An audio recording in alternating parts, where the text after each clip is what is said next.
Sarah Sanders slammed by the mainstream media after announcing her upcoming departure from the White House. Suffers from diabetes, and her tenure has been fraught with sex, lies, and videotape. I don't want to sound, rude or kind of flip, but, good riddance. She doesn't do her job now. We'll probably hear more from her out of the White House than we did in it. I have to say, I will not miss her after she departs the White House. Well, we were the first hour to ban her her tape, and so I literally and figuratively will not miss her. But you rarely ever hear the media going after women on the left, right? And our next guest is blasting this as progressive privilege. Here to explain is Independent Women's Voice CEO, Heather Higgins. Heather, thank you so much for being with us. My pleasure. You bring up so many great points because you have broken it down into three different progressive privileges. What are those three? So I did a video for Prager University, which outlines the techniques used by the left. For the left, they glamorize, they elevate, they minimize and do damage control if there's a problem.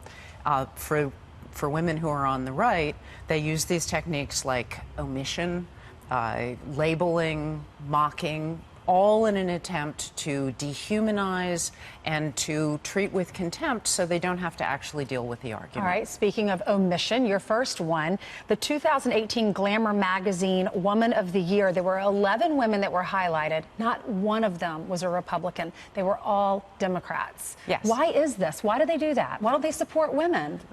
Because... Or all women? Well, they don't actually support all women.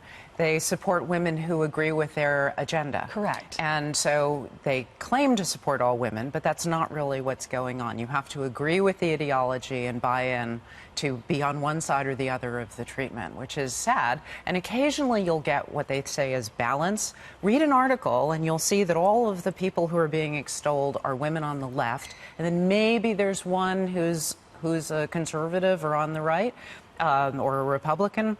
That's tokenism. That's not balance. And then mocking, we just showed you an example of that with Sarah Huckabee Sanders. I mean, she had a really hard job. She's a mother. Her kids read these headlines. She was serving our country in the White House.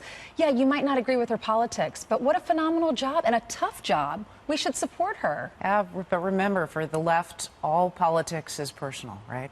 And the personal is political. And so it's about delegitimizing voices that they don't approve of. So Sarah Huckabee Sanders had the temerity to not only be a conservative, but to work for Trump. They hate Trump, therefore anybody who's working for him is going to get slammed. And you see this across the administration. You also talk about labeling, and we have some examples of that. These are some headlines about conservative women. The Guardian said half of white women continue to vote Republican. What's wrong with them?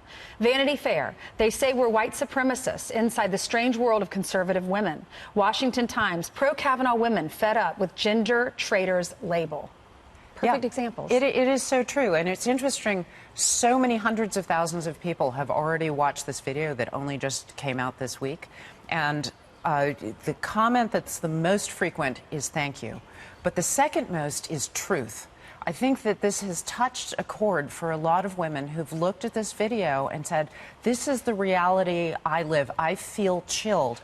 The downside to progressive privilege, of which this is just one manifestation, is that it increases division in the country. It minimizes civility. It basically tells you that it's okay to treat people who disagree with you with disdain and contempt and sort of write them out of the picture. Right. And that's all driven by a very different worldview of who we are as people and what to expect. Look at Melania. You don't see her on the cover of all these magazines like we did Michelle Obama. But Heather, thank you so much for weighing in and being with us. Where can we watch the video if folks at home want to see it? The best place, obviously, is to go to Prager University. It's I'm trying to remember the exact name of it, but it's something like, who does the media hold in contempt? Okay, we'll put a link on our website. How's that? That would be awesome. Okay, Thank you great. so much. Thank you.